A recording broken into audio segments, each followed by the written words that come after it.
No coração do Lower East Side de Manhattan, sob o que hoje é uma movimentada zona comercial, repousam os alicerces esquecidos de uma das instituições mais perturbadoras da história americana.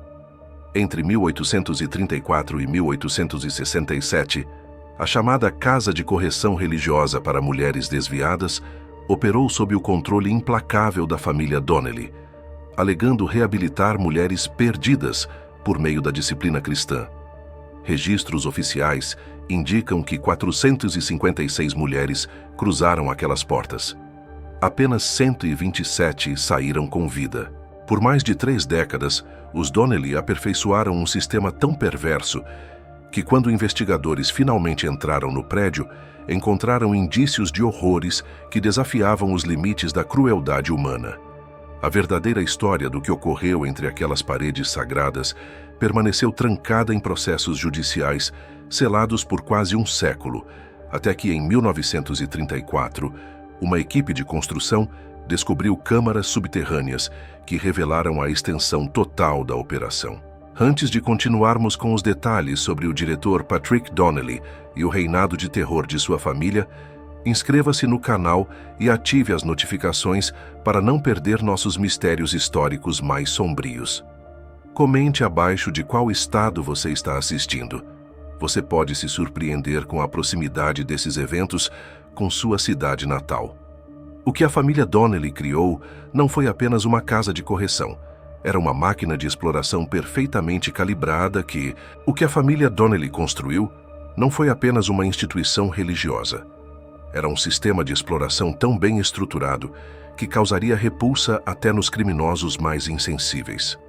Nova York, em 1834, era um barril de pólvora prestes a explodir, tomado por pânico moral e fanatismo religioso. A Segunda Grande Despertar havia varrido os Estados Unidos como uma febre, deixando para trás uma população obcecada por pecado, salvação e purificação da alma. A cidade havia ultrapassado a marca dos 300 mil habitantes, lotando cortiços imundos, onde a miséria se espalhava como praga entre as paredes mofadas. Imigrantes irlandeses, fugindo da fome que logo devastaria sua terra natal, desembarcavam diariamente, jogados dos navios nos cais como fardos de mercadoria. Foi nesse cenário de fervor religioso e caos urbano que Patrick Donnelly, um ex-agente penitenciário vindo do condado de Cork, enxergou uma chance de enriquecer sua família além do imaginável. Um homem de presença imponente, com quase 2 metros de altura, sua sombra parecia engolir a luz ao redor. Suas mãos calejadas, marcadas pelos anos de serviço nas prisões mais brutais da Irlanda, eram capazes de partir ossos com a mesma facilidade com que se quebra um galho seco.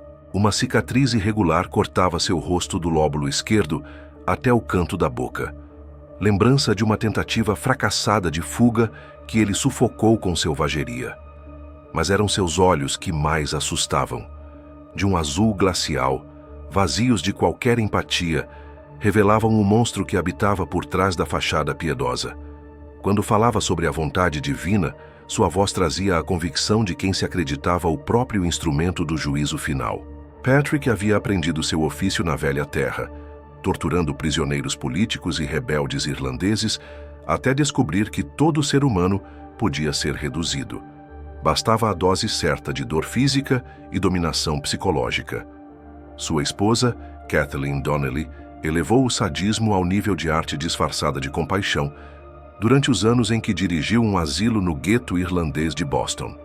Era uma mulher de estatura comum, mas com um magnetismo aterrador. Sabia como ferir sem levantar a mão. O que chamavam de sorriso, na verdade, era apenas um arquejo gélido dos lábios finos. Seus olhos escuros, porém, denunciavam o prazer quase erótico que ela sentia ao assistir à humilhação de outra mulher. Kathleen dominava a arte de destruir o espírito feminino com parcimônia. Se fosse dura demais, as internas enlouqueciam e perdiam utilidade. Se fosse branda, elas mantinham esperanças. E isso era inaceitável. Inspirou-se nos métodos das irmãs Magdalenas na Irlanda, onde mulheres caídas eram reduzidas à exaustão e à morte, e trouxe esse modelo aos Estados Unidos, aprimorado por sua própria crueldade calculada. Chad Donnelly, irmão mais novo de Patrick e capelão da instituição, completava esse trio profano com uma perversidade intelectual que elevava a brutalidade a algo quase ritualístico. Um ex-seminarista brilhante foi expulso de 3 escolas teológicas por interpretar as escrituras de forma considerada, no mínimo, abominável por seus mestres.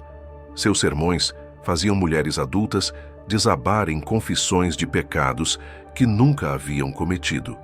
Chad tinha uma habilidade quase cirúrgica de sondar os traumas e medos de cada mulher, transformando a fé em uma arma de dominação absoluta. Sua erudição em textos sagrados de múltiplas denominações lhe permitia justificar qualquer tipo de atrocidade com base na própria fé das vítimas. Estudou com afinco os métodos de tortura utilizados durante a Inquisição Espanhola, não por curiosidade histórica, mas como um manual prático para esmagar vontades. A operação dos Donnelly cresceu ainda mais quando Thomas Donnelly, filho mais velho de Patrick, retornou após o fracasso de seu negócio de navegação em Boston.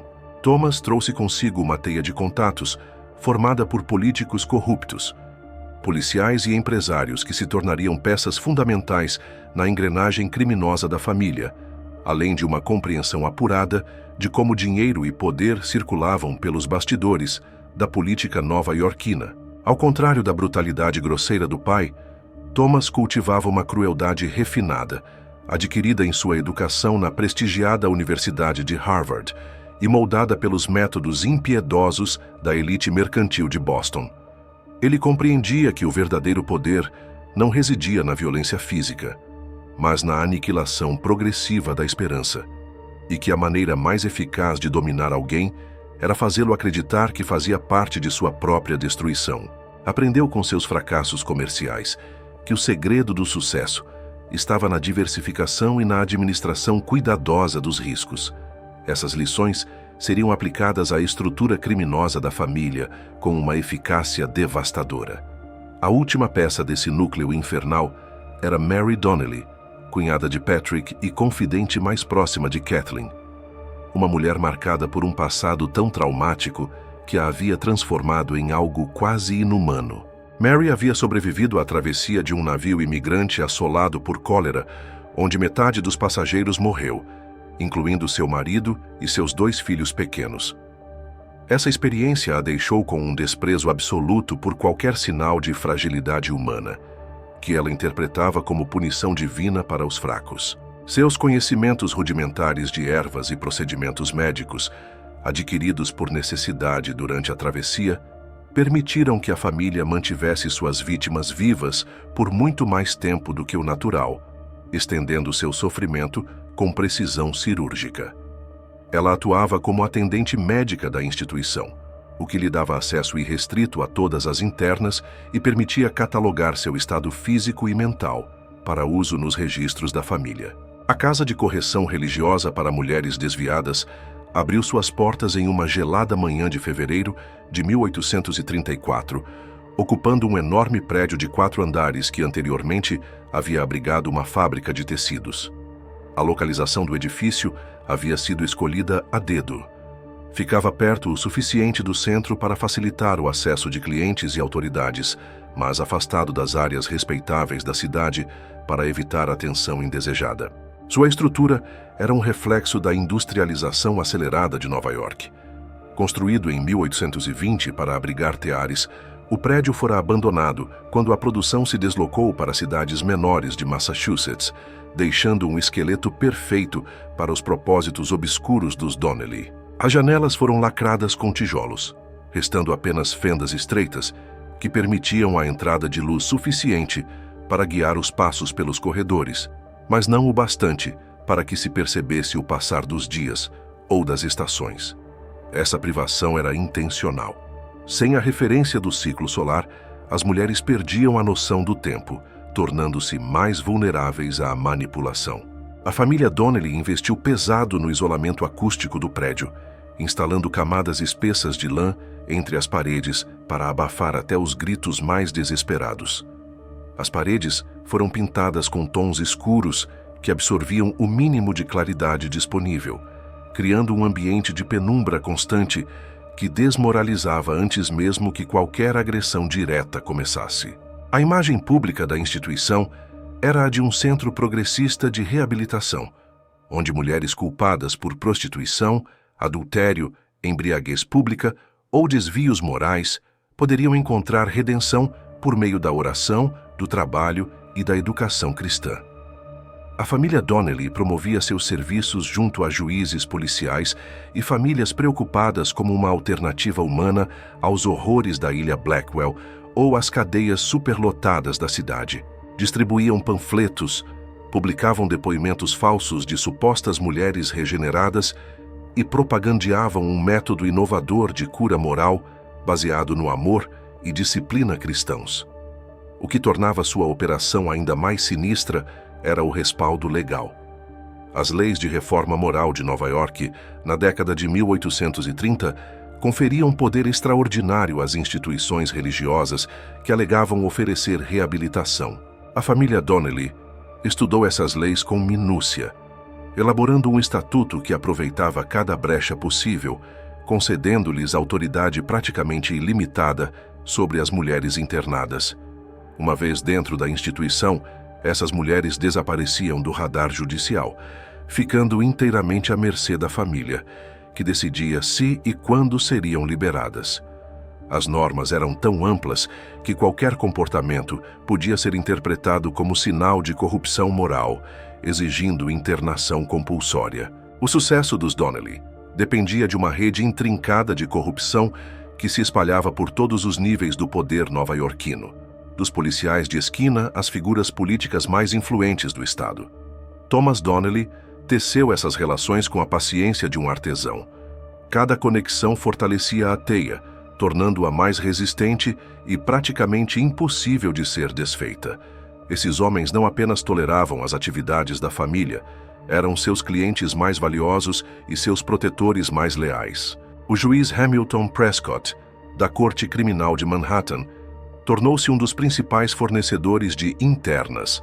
Sua reputação pública como defensor da moralidade ocultava um apetite pessoal profundamente perverso. Um pilar da igreja presbiteriana e entusiasta da reforma dos costumes, Prescott mandava mulheres para a casa de correção por infrações tão insignificantes quanto estar na rua à noite sem companhia masculina ou falar em voz alta em público. Seu tribunal era um campo de caça, onde jovens atraentes, especialmente aquelas sem família ou posição social, eram condenadas ao inferno orquestrado pelos Donnelly. O que os registros não mostravam era que Prescott recebia relatórios detalhados sobre o progresso de cada mulher e pagava generosamente por sessões particulares, nas quais supervisionava pessoalmente seus supostos tratamentos. Prescott havia criado um intricado conjunto de pretextos legais que lhe permitia estender sentenças indefinidamente, garantindo que suas favoritas permanecessem à disposição enquanto durasse seu interesse. Já o capitão Frederick Dunham, da polícia local, controlava o fluxo de mulheres para o sistema por meio da aplicação seletiva das leis morais, que eram tão vagas que se ajustavam a qualquer mulher que chamasse atenção. Seus policiais focavam especialmente em jovens imigrantes irlandesas e alemãs, aquelas sem vínculos familiares ou posição social que as protegessem. Dunham montou um esquema de provas fabricadas, onde uma simples carta de amor podia se tornar evidência de adultério, uma taça de vinho, prova de alcoolismo, e uma conversa casual com um homem, sinal de prostituição. Ele mantinha dossiês detalhados com os hábitos diários, estrutura familiar e fragilidades de cada alvo em potencial, tornando mais fácil manipulá-las durante a prisão e o julgamento.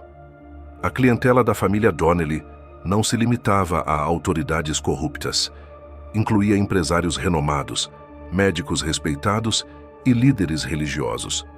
Homens cuja imagem pública de moralidade tornava sua depravação privada ainda mais alarmante. O magnata da navegação Cornelius Vanderberg, por exemplo, tinha horário fixo às terças-feiras à noite e pagava o equivalente ao salário mensal de um operário por sessões com as recém-chegadas. Seus gostos específicos eram atendidos com repulsiva exatidão pela família Donnelly, e sua fortuna o tornava intocável perante a lei, O Dr. Elias Whitfield, que fazia parte do Conselho de Saúde da cidade, realizava os exames médicos que determinavam quais mulheres seriam usadas nos serviços especiais mais rentáveis, além de assegurar que doenças contraídas não se espalhassem entre os clientes pagantes. Talvez o mais perturbador fosse o envolvimento do reverendo Josiah Hartford, pastor de uma das maiores congregações metodistas da cidade. Sua presença dava à instituição uma aparência de santidade que afastava suspeitas por anos. Hartford não apenas oferecia cobertura espiritual para os Donnelly, como também recrutava vítimas dentro da própria igreja. Moças que buscavam conselhos espirituais sobre problemas pessoais eram declaradas moralmente corrompidas e encaminhadas à casa de correção como medida de salvação. Seus sermões dominicais, centrados nos perigos da libertinagem feminina, cultivavam um clima de medo e denúncia entre os fiéis, incentivando-os a apontar possíveis pecadoras. A palavra do reverendo Hartford tinha tanto peso entre os círculos religiosos que outros pastores começaram a encaminhar mulheres problemáticas para a casa de correção sem fazer perguntas. A família Donnelly também havia infiltrado o incipiente movimento de reforma social da cidade, corrompendo instituições que, em teoria, existiam para proteger as mesmas mulheres que eles exploravam. Mary Donnelly fazia parte da diretoria da Sociedade de Reforma Moral Feminina, onde identificava possíveis alvos entre as mulheres que buscavam ajuda e as redirecionava para a instituição da família. Sua fama de defensora dos direitos femininos lhe dava acesso a informações confidenciais e confiança pública, o que a tornava uma recrutadora quase invisível. A ironia dessa situação era ignorada por todos, exceto pelas vítimas. As organizações criadas para salvá-las tinham se tornado zonas de caça para seus algozes. Thomas Donnelly, por sua vez, estabeleceu conexões com bancos e firmas de investimento que ajudavam a lavar o dinheiro sujo da operação, transformando lucros do sofrimento humano em dividendos respeitáveis. O Banco dos Comerciantes de Nova York, sob a direção do presidente Samuel Rothwell, recebia grandes quantias em dinheiro vivo da instituição e as reinvestia em frotas mercantes, propriedades e títulos públicos. Essa rede financeira não apenas branqueava os lucros, como também fornecia à família Donnelly uma fachada legítima e sólida diante de qualquer auditoria ou investigação. A rotina dentro da casa de correção era meticulosamente planejada para destruir a dignidade e a resistência das internas. O processo de quebra começava no exato momento em que a mulher atravessava os portões e só terminava quando ela morria ou se tornava tão dócil e esvaziada que deixava de ser uma ameaça à estrutura.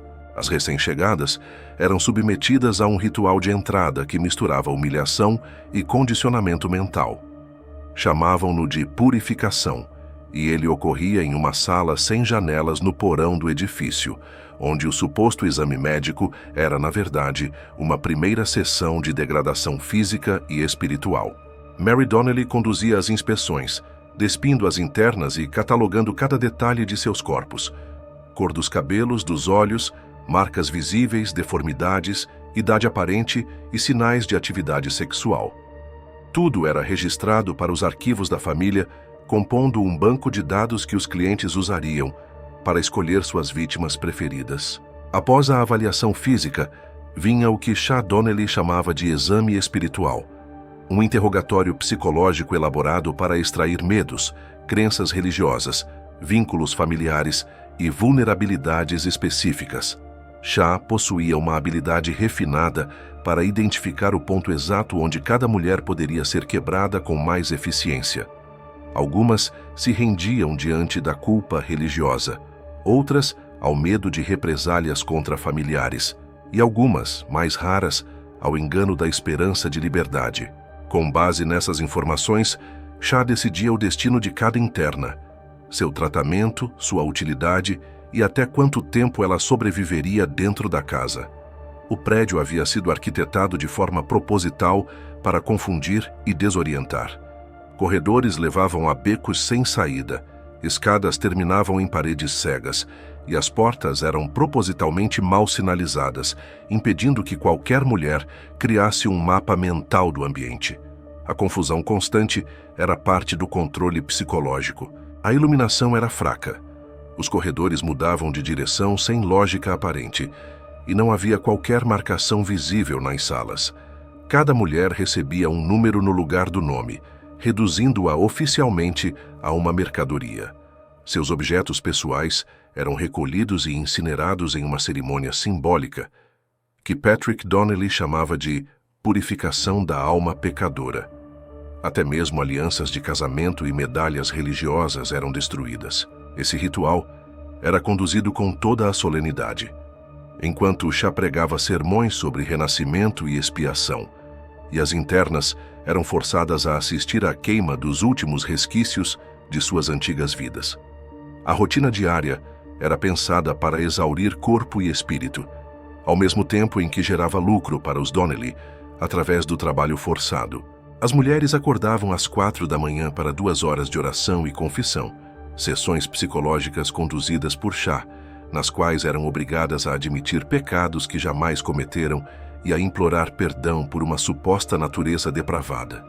Essas confissões eram registradas em documentos e usadas como justificativa legal para manter as mulheres presas. O café da manhã consistia em um mingau ralo feito de grãos estragados e pão duro, quantidade mínima para sustentar a vida, mas insuficiente para manter a força física ou resistência mental. A desnutrição também era uma tática de controle.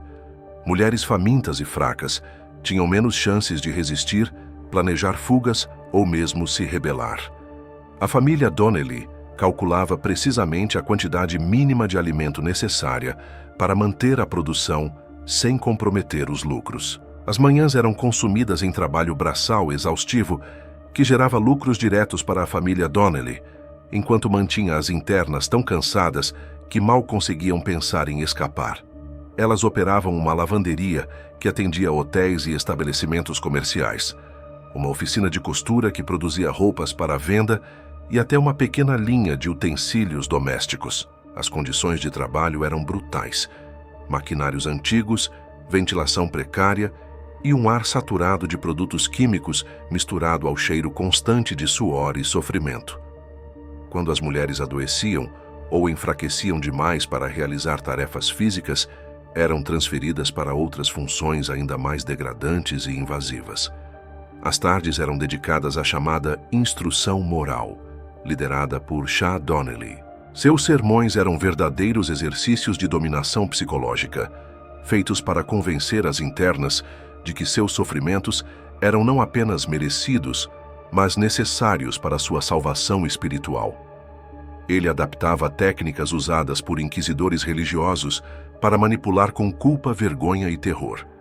Essas sessões podiam durar horas. As mulheres permaneciam em pé, em silêncio absoluto, enquanto Chá expunha suas supostas falhas morais e descrevia, com riqueza de detalhes, o castigo divino reservado àquelas que ousavam se desviar do caminho. Mas era à noite que a parte mais sombria da rotina se revelava. As sessões privadas com os orientadores espirituais. As mulheres eram informadas de que aquelas visitas faziam parte de seu processo de reabilitação e que homens cristãos influentes e generosos estavam ali para ajudá-las em sua jornada moral. A realidade, porém, era indescritivelmente mais perversa. As sessões ocorriam em salas especialmente preparadas no subsolo, verdadeiros cenários de tortura emocional e sexual. Ali, mulheres eram reduzidas a objetos, entregues aos caprichos de homens ricos, que se sentiam divinamente autorizados a moldar suas vítimas como bem entendessem. A família Donnelly criara um sistema de classificação baseado em aparência física, traços de personalidade e os desejos específicos de cada cliente. Alguns preferiam mulheres já completamente submissas, outros as que ainda mantinham um resquício de resistência. A casa oferecia experiências personalizadas, moldando cada interna conforme os caprichos do freguês. Um mercado de horrores travestido de caridade religiosa. O que tornava esse sistema ainda mais perverso era o verniz de legitimidade espiritual que encobria cada atrocidade. As vítimas eram doutrinadas a acreditar que resistir aos abusos era o mesmo que resistir à vontade divina, que sua dor purificava a alma, que sua submissão era uma forma sagrada de obediência. Já Donnelly, com seu domínio das Escrituras, era capaz de citar versículos para justificar qualquer ato, por mais vil que fosse. Ele convencia muitas mulheres de que suas torturas tinham valor redentor e que aceitá-las de forma resignada era prova de fé verdadeira. Quando acreditávamos já ter compreendido a extensão da crueldade da família Donnelly, veio a descoberta de seus arquivos secretos, revelando algo ainda mais perturbador. Se esta história está te deixando arrepiado, compartilhe com alguém que também gosta de mistérios sombrios. Curta o vídeo para apoiar nossa investigação e se inscreva para não perder os próximos relatos históricos que revelam o lado mais obscuro da humanidade. Porque o que os registros secretos da família Donnelly trouxeram à tona vai muito além do que já havia sido revelado. A operação não era apenas um esquema de exploração. Era um empreendimento empresarial meticulosamente administrado, com balanços financeiros, banco de dados de clientes e métodos sistemáticos de lucro sobre o sofrimento humano, que fariam qualquer barão ladrão da época parecer amador. Thomas Donnelly, com sua formação acadêmica e visão empresarial, havia transformado a crueldade familiar em uma máquina de lucro frio e eficiente. Eles mantinham 3 conjuntos de registros. O primeiro, apresentado às autoridades, mostrava receitas modestas vindas de doações, trabalhos das internas e atividades religiosas. O segundo, compartilhado com a rede de cúmplices, detalhava propinas, pagamentos por proteção e os acordos que garantiam o funcionamento discreto da operação. E o terceiro, o mais temido, ficava escondido atrás de uma parede falsa no escritório de Thomas e continha os lucros reais do que eles chamavam de serviços de orientação moral. Essa contabilidade secreta, descoberta décadas depois durante reformas no prédio, revelou que a família Donnelly acumulou uma fortuna equivalente a milhões em valores atuais. A lista de clientes era organizada em níveis de associação, com diferentes privilégios e faixas de pagamento que maximizavam os lucros sem comprometer a fachada de respeitabilidade. O plano mais básico, voltado para pequenos empresários e autoridades de menor escalão, dava acesso a sessões coletivas de aconselhamento espiritual, onde grupos podiam assistir à humilhação das internas sob o pretexto de educação moral. Os planos superiores voltados à elite ofereciam encontros privados com internas específicas, relatórios de progresso personalizados e até a possibilidade de interferir diretamente no tratamento designado à vítima.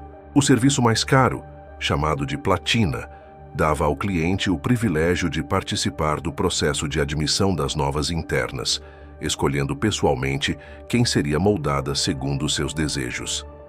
A família Donnelly também oferecia os chamados serviços especiais, para clientes com preferências particularmente sórdidas. Alguns pagavam caro para participar de cerimônias religiosas falsas, conduzidas por Shah Donnelly, onde assumiam o papel de juízes divinos, torturando psicologicamente mulheres em nome da purificação espiritual. Outros gastavam fortunas para planejar castigos específicos contra mulheres que os haviam rejeitado no passado, transformando o local em uma ferramenta de vingança pessoal, travestida de reforma moral. Havia até pacotes educacionais, nos quais os clientes podiam acompanhar o processo de reeducação, do início ao fim, como se assistissem a um espetáculo de destruição humana. Thomas Donnelly chegou ao ponto de estabelecer parcerias com instituições semelhantes em outras cidades, criando uma rede interligada que permitia a troca de mulheres como se fossem bens de consumo. Clientes entediados com as ofertas locais podiam solicitar vítimas de Boston ou Filadélfia, enquanto internas que se tornavam pouco lucrativas eram transferidas para casas associadas. Esse comércio interestadual de vítimas era disfarçado como deslocamento para tratamentos especializados e, tecnicamente, Era legal sob os termos vagos das leis que regulamentavam instituições religiosas. A rede ainda funcionava como um sistema de alerta antecipado, compartilhando informações sobre possíveis investigações e agindo em conjunto para neutralizar ameaças. Mas entre todas as monstruosidades criadas pelos Donnelly, talvez nenhuma fosse tão repulsiva quanto seu chamado Programa de Renovação Espiritual, um eufemismo cuidadosamente escolhido para ocultar o verdadeiro propósito, um sistema de reprodução forçada. Jovens que engravidavam durante o cativeiro eram isoladas no sótão da instituição até o parto. Seus bebês, então, eram vendidos para casais ricos em busca de adoção, ou criados ali mesmo, destinados a se tornarem vítimas ou algozes da geração seguinte. Essa prática servia a múltiplos propósitos: garantia renda extra, produzia uma nova geração de mulheres domesticadas e oferecia aos clientes a fantasia grotesca de criar vida pela purificação moral. Mary Donnelly administrava esse setor com a mesma frieza com que cuidava da enfermaria. Controlava os ciclos menstruais, as gestações e a saúde das internas com precisão de criador de gado. Com seu conhecimento de ervas e técnicas rudimentares, ela decidia quando interromper uma gestação e quando forçar um parto, sempre guiada por um cálculo de rentabilidade. Os filhos nascidos na instituição cresciam sem saber sua verdadeira origem, ensinados a crer que haviam sido salvos das ruas pela generosidade cristã da família Donnelly. E não parava por aí. Kathleen Donnelly fechou contratos com empresas e famílias abastadas para fornecer mulheres reformadas como empregadas domésticas, costureiras e operárias. Eram funcionárias perfeitas, obedientes, submissas e incapazes de reclamar. Haviam sido condicionadas a acreditar que qualquer resistência significava retornar a um inferno ainda pior. Empregadores elogiavam a eficácia do método Donnelly, sem imaginar que o comportamento dócil das mulheres era fruto de puro terror. Thomas Donnelly também estruturou o que hoje seria reconhecido como um dos primeiros esquemas de tráfico humano institucionalizado, conectando-se a capitães de navio e agentes de imigração para captar vítimas diretamente dos navios que atracavam no porto de Nova York. Mulheres recém-chegadas, famintas e sem referências no país, eram atraídas por promessas de trabalho honesto e acabavam levadas à casa de correção. Agentes da família monitoravam os desembarques, identificando alvos vulneráveis e separando-os de quaisquer contatos que pudessem alertar ou proteger. O império da família Donnelly poderia ter continuado indefinidamente, não fosse um conjunto inesperado de eventos que, em 1866, acabou expondo a operação ao escrutínio público. A primeira rachadura na fachada cuidadosamente construída surgiu de onde menos se esperava. A mesma rede de corrupção que os havia protegido por mais de 30 anos tornou-se vulnerável quando os ventos políticos mudaram e movimentos reformistas começaram a ganhar força na administração da cidade. O detetive James Flanagan, da Polícia Metropolitana, havia iniciado uma investigação sobre o desaparecimento de jovens mulheres nos bairros irlandeses do sul de Manhattan. A princípio, parecia mais um caso de pessoas desaparecidas que seus superiores ignoraram. Mas tudo mudou quando sua própria sobrinha, Margaret O'Sullivan, desapareceu após ser presa por embriaguez pública, logo após o velório do noivo. Margaret era uma jovem trabalhadora, costureira respeitada sem histórico criminal, o que tornou seu desaparecimento ainda mais suspeito aos olhos atentos do tio. Flanagan percebeu padrões irregulares nos registros de prisão e sentenças judiciais, que sugeriam uma política sistemática de encarceramento seletivo de mulheres vulneráveis. Seguindo os rastros, descobriu que muitas dessas mulheres haviam sido enviadas diretamente para a casa de correção dos Donnelly. Quando tentou visitar a sobrinha no local, foi informado de que ela havia sido transferida para tratamento especial, mas nenhum documento comprobatório foi apresentado. Suas investigações começaram a deixar os cúmplices nervosos, em especial o capitão Dunham, que temia que sua ligação com os Donnelly fosse finalmente revelada.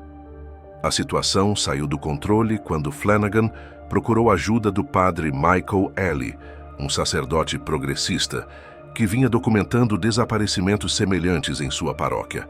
O padre já suspeitava que algo maligno estava acontecendo com suas fiéis, muitas das quais eram mulheres piedosas, sem histórico de conduta imoral, o que tornava suas prisões ainda mais absurdas. A investigação do padre revelou que os boletins de ocorrência eram forjados e testemunhas das supostas infrações desapareciam ou davam relatos contraditórios. Em pânico, Dunham decidiu tomar uma atitude extrema. Ordenou que o prédio fosse incendiado em uma madrugada, fingindo um acidente. O objetivo era destruir provas, eliminar vítimas e encerrar a investigação de uma vez por todas. Dunham acreditava que o incêndio liquidaria qualquer evidência das atrocidades cometidas pelos Donnelly e ainda eliminaria testemunhas que pudessem colocar toda a rede em risco. A queima seria executada durante a madrugada, com as internas adormecidas, garantindo o máximo de mortes e o mínimo de perguntas. Mas o plano falhou de forma catastrófica, quando o fogo se espalhou mais rápido do que o esperado e chamou a atenção imediata do Corpo de Bombeiros. O chefe da brigada, Michael O'Brien, um homem íntegro com mais de 3 décadas de serviço honesto, não fazia parte do círculo de corrupção que protegia a família. Ao chegar ao local na noite de 15 de novembro de 1866, ele esperava combater um incêndio institucional comum, mas o que sua equipe encontrou mudou para sempre a história da cidade.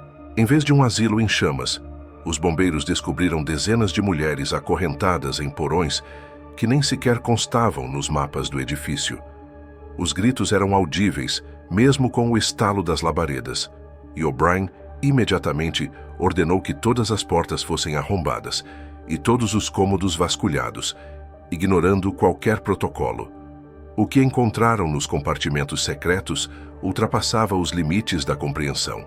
Mulheres em estado físico e mental deplorável, algumas presas há tanto tempo que seus músculos haviam atrofiado. Outras mostravam sinais de tortura contínua, com feridas antigas e novas se sobrepondo num ciclo interminável de abuso. A reação da família Donnelly à tragédia revelou de forma inequívoca a natureza monstruosa de sua operação. Em vez de tentar salvar as internas, suas primeiras ações foram destruir livros-caixa, registros e quaisquer documentos que pudessem incriminá-los. Thomas Donnelly foi visto por bombeiros lançando papéis às chamas, enquanto Chad Donnelly guiava clientes por um túnel secreto até o porão de uma igreja vizinha. Esse comportamento só reforçou as suspeitas de que algo terrivelmente errado se passava ali. Mary Donnelly, por sua vez, ofereceu a cena mais perturbadora da noite. Encontrada no setor médico do porão, ela estava calmamente envenenando as mulheres feridas demais para andar, alegando que estava aliviando seu sofrimento. A explicação de Mary foi dita com naturalidade estarrecedora. Afirmou que aquelas mulheres não podiam ser deixadas vivas para falar com as autoridades e que a morte era uma forma de poupá-las de mais dor. Suas palavras não expressavam arrependimento, apenas cálculo, como quem segue ordens logísticas. Essa frieza deixou claro que os Donnelly sabiam, desde o início, que estavam cometendo crimes tão hediondos que não suportariam a luz do dia. A notícia do incêndio e da descoberta das vítimas correu pela cidade como uma tempestade. A população, antes indiferente ao que se passava dentro daquelas paredes sagradas, reagiu com indignação violenta. Nenhuma influência política ou suborno seria suficiente para conter a revolta. Pela primeira vez, os jornais, que até então ignoravam denúncias por causa da fachada religiosa, começaram a competir entre si para publicar os detalhes mais escandalosos. A investigação, liderada pelo jornalista criminal Samuel Jennings, do jornal The Herald, revelou o tamanho da podridão que sustentava o império dos Donnelly. Ele passou semanas rastreando registros bancários, entrevistando sobreviventes e mapeando os vínculos entre os membros da elite que financiavam e protegiam a instituição. As reportagens escancararam o funcionamento interno da rede e nomearam um a um seus participantes. As revelações foram tão graves que muitos leitores se recusaram a acreditar de imediato. Juízes, pastores, comerciantes e médicos Todos antes vistos como pilares da comunidade, apareciam como frequentadores regulares da casa de correção. O juiz Hamilton Prescott, diante da iminência de ser preso, foi encontrado morto em seu gabinete horas antes da emissão do mandado de prisão. Ao lado do corpo, uma carta de suicídio em que confessava sua participação nos crimes e delatava dezenas de outros cúmplices. O texto, publicado integralmente pelo jornal The Tribune, causou comoção e indignação. Seu testemunho, ainda que póstumo, ofereceu às autoridades um verdadeiro mapa da organização criminosa. O capitão Frederick Dunham tentou fugir da cidade com a família, mas foi capturado no porto, carregando uma mala cheia de dinheiro e registros detalhados dos subornos recebidos ao longo dos anos. Pressionado, ele revelou todo o funcionamento da rede e forneceu provas que levaram à prisão de mais de 40 pessoas, entre autoridades, empresários e religiosos. A colaboração de Dunham não veio por arrependimento, mas por puro instinto de autopreservação. Ele esperava, com suas delações, reduzir a própria pena. Mesmo assim, suas informações foram cruciais para desmontar todo o sistema. Ainda assim, capturar os membros centrais da família Donnelly revelou-se uma tarefa mais difícil do que o esperado, indicando que planos de fuga já estavam preparados havia muito tempo. Patrick Donnelly foi encontrado morto entre os escombros do porão da instituição. Inicialmente, acreditava-se que havia sido atingido por uma viga em chamas, enquanto destruía documentos. Mas o laudo do legista revelou algo mais revelador. Ele havia sofrido um golpe na cabeça antes do desabamento. Tudo indicava que uma de suas vítimas, ou talvez mais de uma, havia finalmente revidado. Nunca se soube quem exatamente foi o autor do golpe. Muitas das sobreviventes apresentavam ferimentos compatíveis com uma luta por sobrevivência. Kathleen Donnelly simplesmente desapareceu. Nenhuma busca, por mais extensa, conseguiu localizá-la. Relatórios contraditórios sugeriam que teria fugido para a Califórnia com um nome falso, ou mesmo escapado para a Europa, onde familiares distantes viviam. Sua fuga sem deixar rastros indicava que a família tinha preparado identidades falsas, casas seguras e rotas de evasão com antecedência. Ao longo dos anos seguintes, diversas mulheres foram presas em diferentes estados, suspeitas de serem Kathleen sob disfarce. Nenhuma confirmação jamais foi obtida. Shah Donnelly foi encontrado 3 dias depois do incêndio, escondido em um mosteiro no interior do estado de Nova York. Alegava perseguição por causa de sua fé e foi inicialmente protegido por líderes religiosos locais. No entanto, a quantidade de provas contra ele era tão vasta e tão repugnante que nem os bispos mais conservadores ousaram defendê-lo por muito tempo. Durante seu julgamento, Shah tentou justificar os crimes como parte de um experimento religioso, defendendo que tudo havia sido feito em nome da salvação. Sua argumentação teológica bizarra expôs o grau de distorção mental e moral que sustentava toda a operação, e chocou até mesmo seus antigos protetores religiosos. A prisão de Thomas Donnelly foi a mais dramática e também a mais decisiva. Ele era o cérebro financeiro por trás de toda a operação e levava consigo os documentos que poderiam derrubar não apenas sua família, mas toda a rede de cúmplices espalhada pelo país. Tentou escapar por meio de seus antigos contatos no setor naval de Boston, planejando embarcar para a Europa sob identidade falsa. Foi o detetive James Flanagan quem o encontrou, seguindo pistas deixadas por informantes e antigos parceiros de negócios. Com Thomas foram apreendidas fotografias, registros contábeis e uma lista minuciosa de clientes que datava desde os primeiros anos da casa de correção. Sua prisão desencadeou uma série de investigações interestaduais que revelaram operações semelhantes em outras cidades. Mary Donnelly foi encontrada ainda no porão médico do edifício em ruínas. Sentada calmamente entre os corpos das mulheres que havia envenenado, cantava canções de ninar e penteava os cabelos das mortas como se fossem crianças adormecidas. Já não distinguia o que era real. O colapso mental havia se completado. Seu julgamento foi breve. Incapaz de compreender as acusações ou colaborar com sua própria defesa, foi declarada insana e enviada a um asilo. Lá passou o resto da vida, convencida de que havia oferecido redenção espiritual às suas pacientes, incapaz de aceitar que havia sido responsável por um dos episódios mais atrozes da história americana. Os julgamentos que se seguiram ao escândalo dominaram os noticiários e capturaram a atenção do país inteiro. Era impossível ignorar as dimensões do horror ou o nível de envolvimento de figuras respeitáveis. A cada novo depoimento, ficava claro que os abusos não eram fruto de poucos indivíduos doentes, mas de um sistema inteiro comprometido com o silêncio e a impunidade. Os tribunais estavam sempre lotados. As testemunhas, principalmente as sobreviventes, relataram torturas físicas, manipulações psicológicas e rituais disfarçados de liturgia. A forma como a família Donnelly havia refinado a arte de destruir uma pessoa aos poucos deixou até os jurados mais endurecidos em estado de choque. Os relatos das sobreviventes deixaram claro que a crueldade não era aleatória. Era um sistema cuidadosamente projetado, onde cada etapa da rotina servia para esmagar a identidade e subjugar a vontade. Margaret O'Sullivan, a sobrinha do detetive Flanagan, foi uma das primeiras resgatadas durante o incêndio, e seu testemunho teve um impacto devastador no tribunal. Por ter passado menos de um ano na instituição, Margaret ainda conseguia descrever com clareza o processo inicial de desumanização.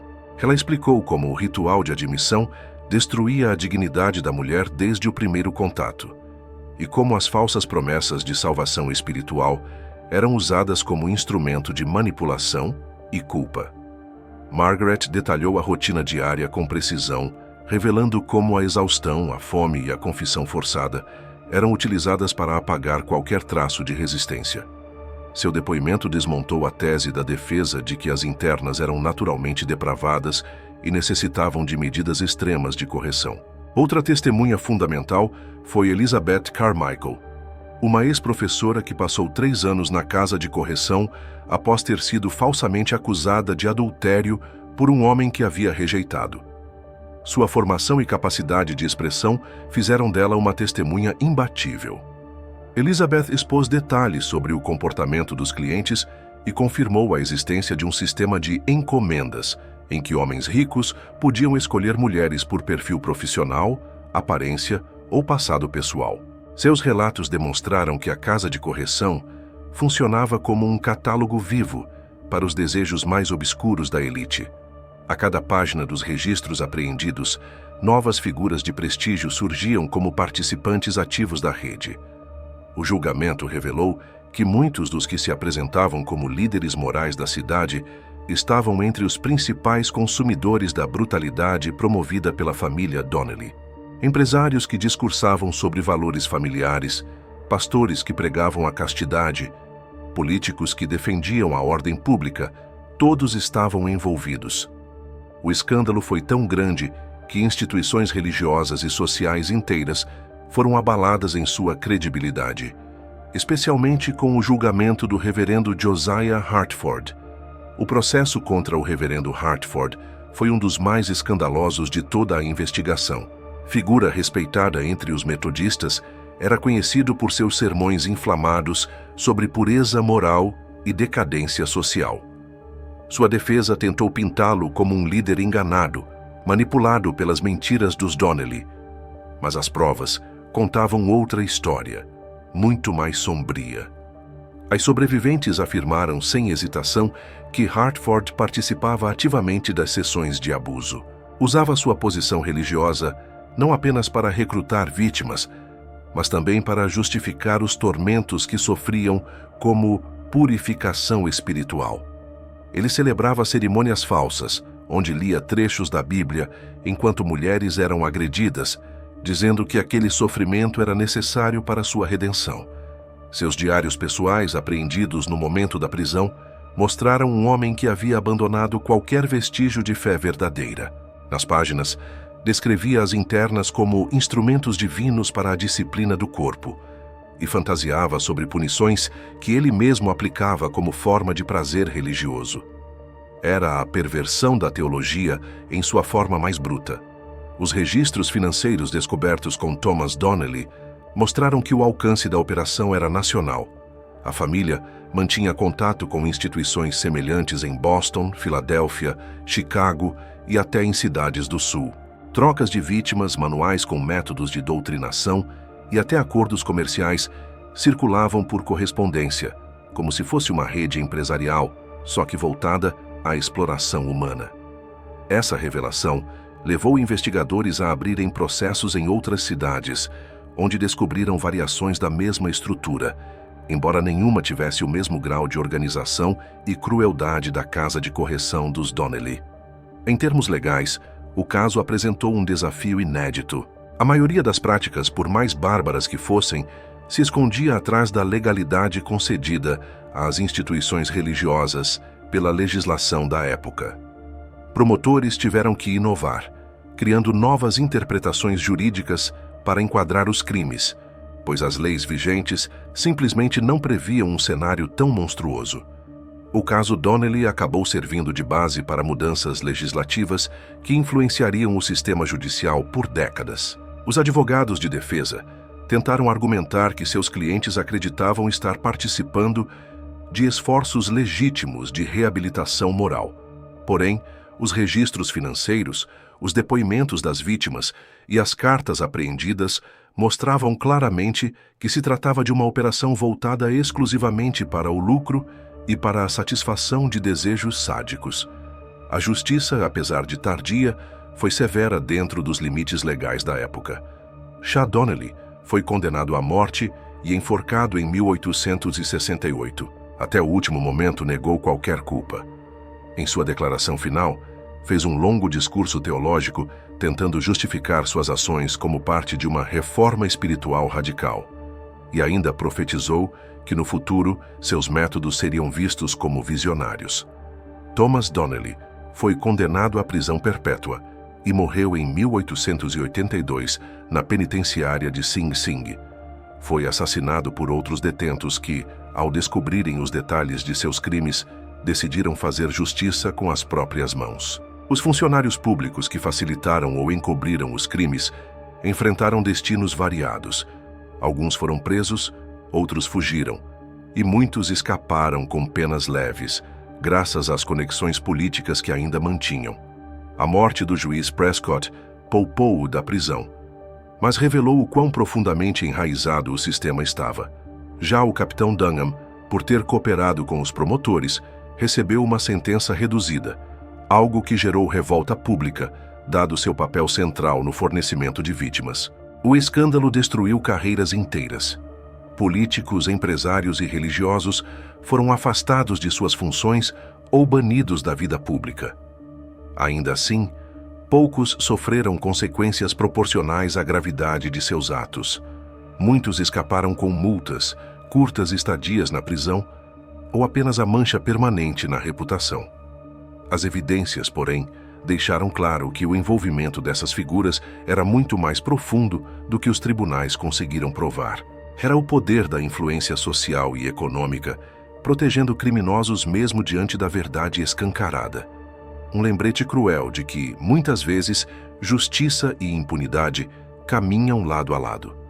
O caso da família Donnelly teve efeitos duradouros que ultrapassaram os tribunais. Ele forçou a sociedade americana a repensar a relação entre religião, moralidade e poder institucional.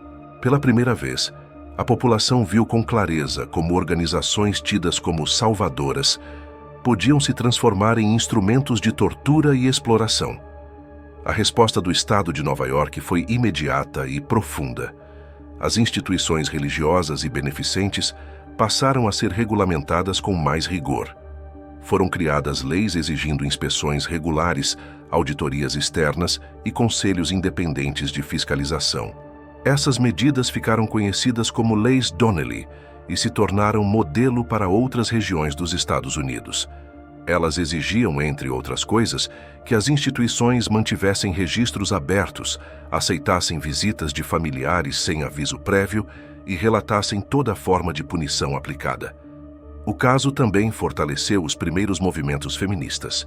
As sobreviventes tornaram-se vozes importantes na luta por direitos civis, denunciando não apenas os abusos sofridos, mas o sistema legal que permitia que tais abusos ocorressem sem resistência.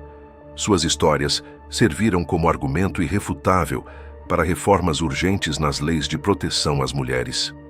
Ativistas como Elizabeth Cady Stanton usaram o caso Donnelly como símbolo da vulnerabilidade feminina frente a um sistema jurídico e social que não as reconhecia como cidadãs plenas. Era evidente que, enquanto as mulheres fossem tratadas como propriedade moral da sociedade, estariam sujeitas a esse tipo de violência disfarçada de correção. A antiga sede da Casa de Correção foi demolida em 1869. Por decreto da prefeitura, nada poderia ser construído naquele terreno pelos 50 anos seguintes. O local permaneceu vazio até a década de 1920, quando foi transformado em um pequeno parque em memória das vítimas. Até hoje, muitos nova-iorquinos evitam passar por ali, dizendo que o lugar tem uma energia estranha, opressora, mesmo sem saber exatamente o que aconteceu ali. A história da família Donnelly tornou-se uma advertência nacional. Foi recontada em livros, peças e até em relatos populares, muitas vezes misturada a elementos folclóricos. Mas por trás de todas as versões, restava uma verdade irrefutável. O mal pode se esconder sob mantos de virtude, e quando não é confrontado, encontra abrigo no silêncio dos bons. Talvez o legado mais inquietante do caso Donnelly tenha sido a revelação de como o mal sistêmico pode operar por décadas sob a aparência de benevolência. A história mostrou que os piores criminosos nem sempre são os que se escondem nas sombras, mas aqueles que se apresentam como guardiões da moral, da fé e da ordem. A investigação revelou como instituições inteiras podem ser corrompidas por dentro, transformando mecanismos de proteção em instrumentos de destruição. A rede de proteção que envolvia a família Donnelly não teria existido sem a colaboração ativa de dezenas de figuras públicas e a omissão cúmplice de centenas de outras, que preferiram ignorar rumores, denúncias e sinais evidentes de abuso. O caso foi um retrato sombrio de como a sociedade pode falhar completamente com seus mais vulneráveis. O detetive James Flanagan, responsável por iniciar a queda da família Donnelly, foi promovido a capitão. Dedicou o restante da carreira à investigação de abusos institucionais, criando métodos que até hoje são referência para forças policiais. Ele ensinava que, acima de tudo, é preciso ouvir as vítimas e seguir o dinheiro. Foi Flanagan quem estabeleceu o protocolo de investigação que combina análise contábil com escuta ativa das denúncias, permitindo identificar padrões que indicam crimes sistemáticos. Seu trabalho foi fundamental para expor outras operações parecidas que também usavam a aparência de fé e caridade como fachada para a exploração. O padre Michael Alley, que apoiou Flanagan quando ninguém mais o fazia, tornou-se uma das vozes mais influentes dentro da Igreja Católica nos debates sobre proteção e transparência. Lutou pela criação de mecanismos internos que impedissem que instituições religiosas voltassem a ser usadas como escudo para criminosos. Seus esforços ajudaram a reformular os procedimentos de supervisão e denúncia dentro da Igreja. E quando pensávamos que o horror havia finalmente cessado, algo ainda mais perturbador veio à tona.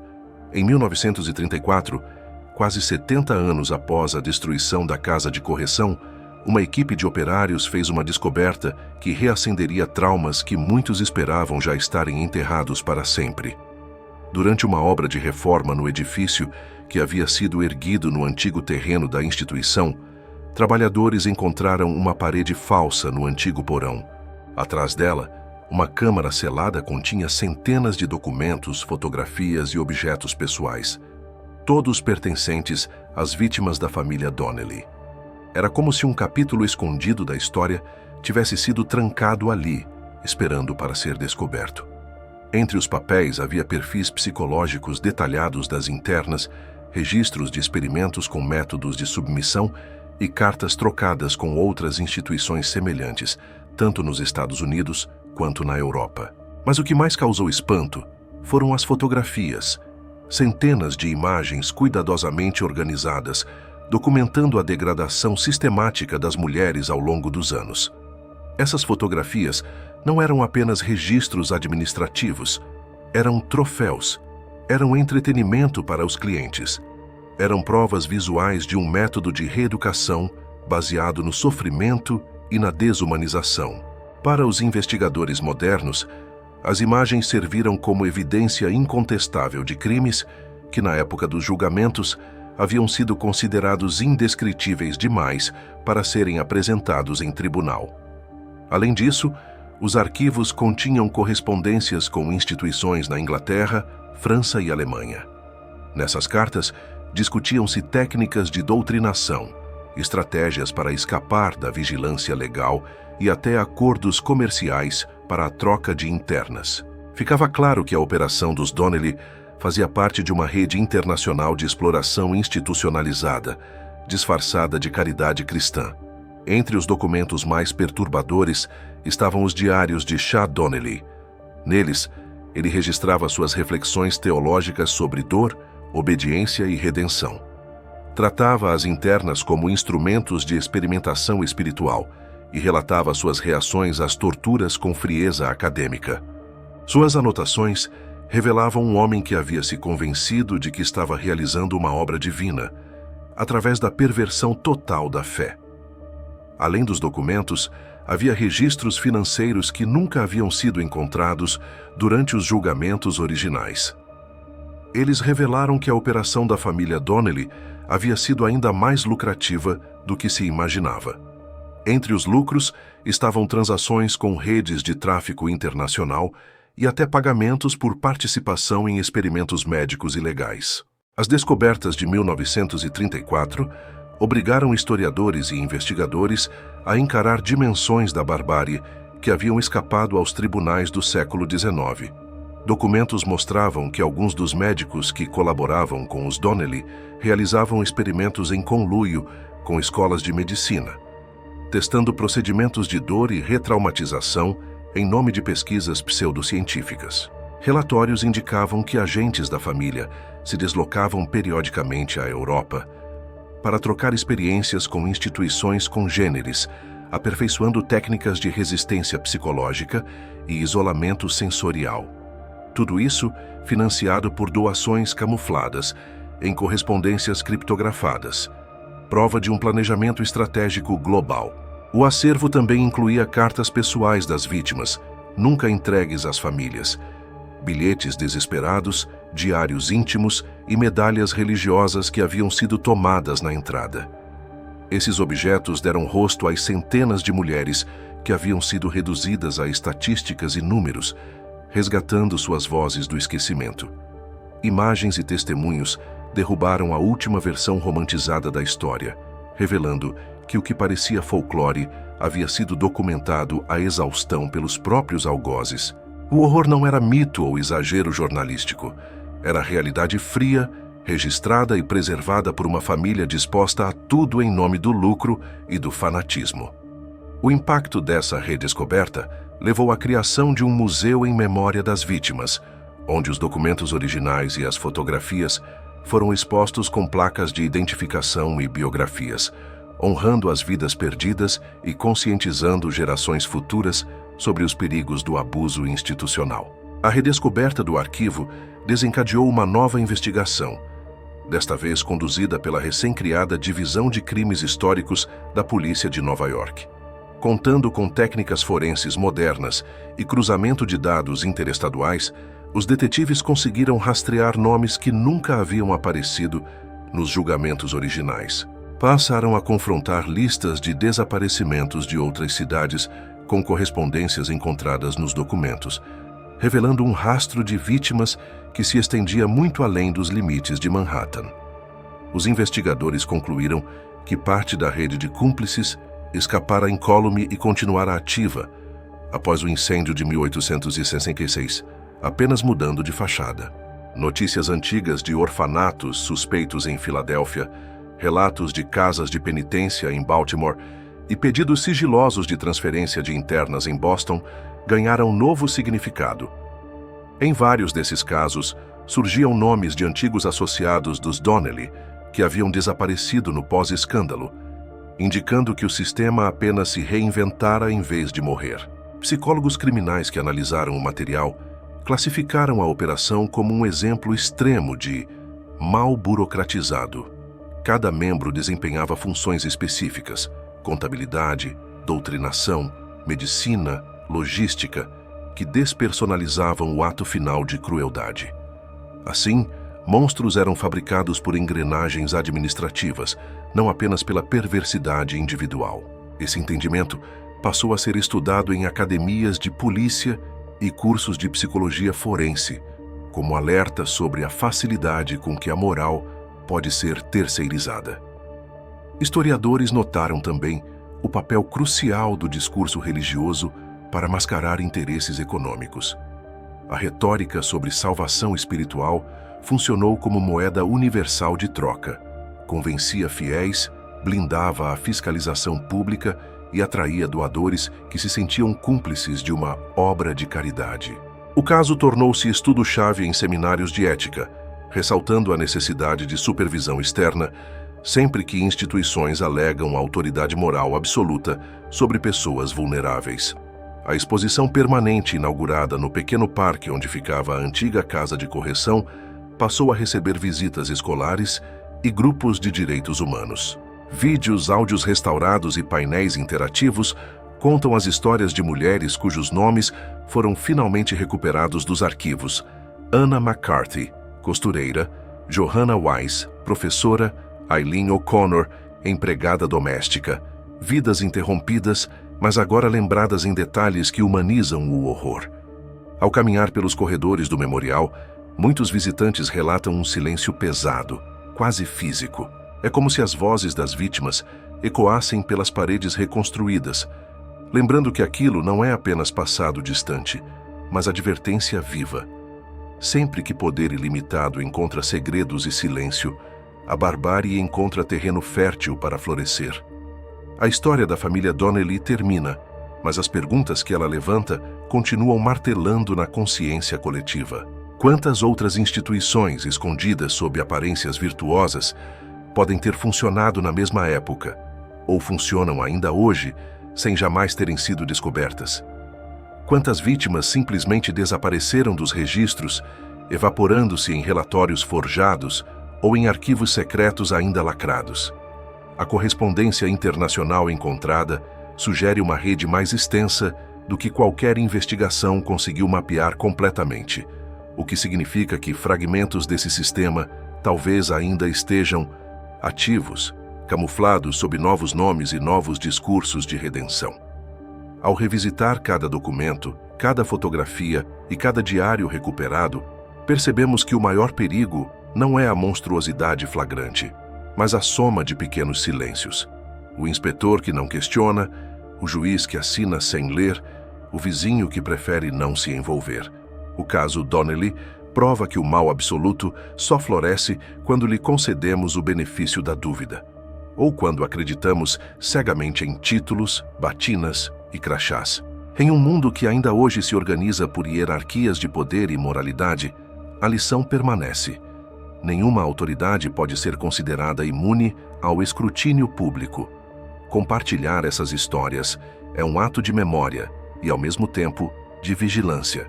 Por isso, se você chegou até aqui, faça parte dessa corrente.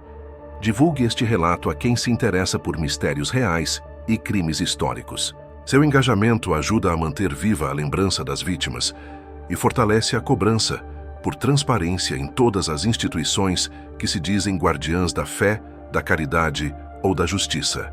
E agora queremos ouvir você. Depois de tudo o que revelamos, você acredita que toda a verdade veio à tona? Ou ainda existem segredos soterrados sob as fundações de prédios esquecidos, esperando a próxima martelada para se revelar? Deixe seu comentário. Inscreva-se no canal e ative as notificações para não perder nossas próximas investigações sobre os recantos mais sombrios da história. Porque, como nos ensinou o legado sombrio dos Donnelly, o preço da proteção é a vigilância eterna, e aqueles que falam em nome de Deus ou da moral devem sempre ser observados com os olhos mais atentos de todos. Até o próximo vídeo, onde continuaremos a desenterrar segredos que o tempo tentou enterrar.